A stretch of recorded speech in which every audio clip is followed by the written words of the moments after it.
I think we're all much too painfully aware of the housing bubble and bust that's happened in the last 5 years, which is why this may sound surprising, but some of the highest yields you're going to get on your investment money right now actually come from housing. There's 3 different ways I would suggest investigating if you're going to invest your money in housing right now.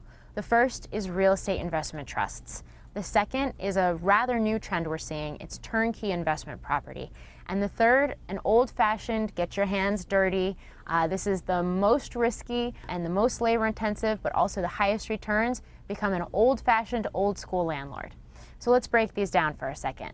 Real estate investment trusts. 2 different types of REITs. The first is publicly traded REITs. These are the most liquid, and these have decent yields, although they're the lowest yields of any of these 3 housing plays.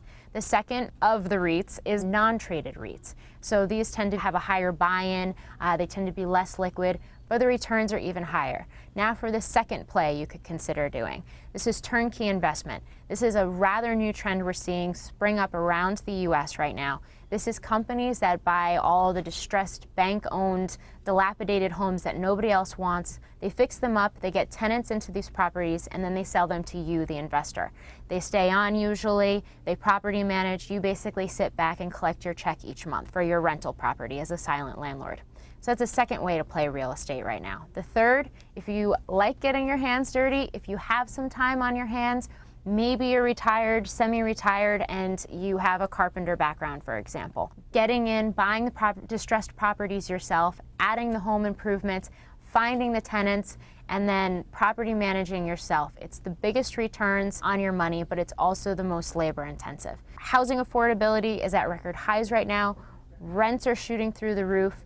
This is a long-term, all of these, I would actually suggest, are long-term plays. I'm not talking about investing in real estate the way we saw in the mid-2000s, where people were getting mortgaged to the hilt and then picking up homes and flipping them left and right. This is a play where you pick up real estate. I would suggest not more than 20% of your portfolio. And whether you manage it or whether someone else manages it, hold on to this property for a long-term investment play.